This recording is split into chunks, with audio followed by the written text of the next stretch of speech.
പാലക്കാട് തിരുനെല്ലായി മേഖലയിൽ നിലമ്പൂർ നഗരസഭയിലെ മാലിന്യങ്ങൾ തള്ളിയ സംഭവത്തിൽ പരാതി നൽകുമെന്ന് പാലക്കാട് നഗരസഭ. ഇന്നലെയാണ് തിരുനെല്ലായി പാലത്തിന് സമീപം ഒരു ലോഡ് മാലിന്യങ്ങൾ കണ്ടെത്തിയത്.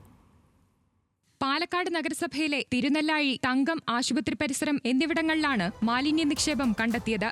തുടർന്ന് നടത്തിയ പരിശോധനയിൽ ഇവ നിലമ്പൂരിൽ നിന്നുള്ള മാലിന്യങ്ങളാണെന്ന് ബോധ്യപ്പെട്ടതായി പാലക്കാട് ആരോഗ്യകാര്യ സ്റ്റാൻഡിംഗ് കമ്മിറ്റി അംഗം സ്മിതേഷ് പറഞ്ഞു. പരിശോധന സമയത്ത് അതിനകത്ത് നമുക്ക് ഒരുപാട് ലീഡുകൾ കിട്ടി. ആ ലീഡിലേക്ക് ബന്ധപ്പെട്ടപ്പോൾ ആ മാലിന്യത്തിൻ്റെ ആളുകളെ തിരിച്ചറിയുക, അവരുടെ മാലിന്യം തിരിച്ചറിയുകയും ആ മാലിന്യം നിലമ്പൂർ നഗരസഭയിൽ ഹരിതകർമ്മസേനയ്ക്ക് നൽകിയതാണെന്ന് അവർ പറയുകയുണ്ടായി. അങ്ങനെ ലഭിച്ച മുഴുവൻ വിവരങ്ങളും നിലമ്പൂർ നഗരസഭയുടെ പരിധിയിലുള്ള സ്ഥാപനങ്ങളും വീടുകളായിരുന്നു. മാലിന്യം നിക്ഷേപിച്ചവർക്കെതിരെ കർശന നടപടി വേണമെന്ന് കൗൺസിലർ കൃഷ്ണൻ ആവശ്യപ്പെട്ടു. ഇത്ര വലിയ ഫ്യൂജ് ക്വാണ്ടിറ്റി വരുന്നത് ഇത് ആദ്യമായിട്ടാണ് കാണുന്നത്. അതെന്തായാലും നടപടി എടുക്കുക തന്നെ വേണം. അതിന് പാലക്കാട് നഗരസഭയുടെ സപ്പോർട്ട് എന്തായാലും നഗരസഭ ഹെൽത്ത് വിഭാഗത്തിൻ്റെ പരിപൂർണ പിന്തുണയോടുകൂടി അത് ചെയ്യാൻ തന്നെയാണ് മുന്നോട്ട് പോകുന്നതെന്നാണ് അറിയാൻ കഴിഞ്ഞത്. തമിഴ്നാട്ടിലെ സിമന്റ് കമ്പനികളിലെ ഫർണസുകളിൽ ഉപയോഗിക്കാനുള്ള മാലിന്യമാണ് കരാർ കഴിഞ്ഞതിനെ തുടർന്ന് വഴിയിൽ ഉപേക്ഷിച്ചതെന്നാണ് കരുതുന്നത്. സംഭവത്തിൽ പോലീസിൽ പരാതി നൽകാനൊരുങ്ങുകയാണ് പാലക്കാട് നഗരസഭ. ന്യൂസ് മലയാളം, പാലക്കാട്.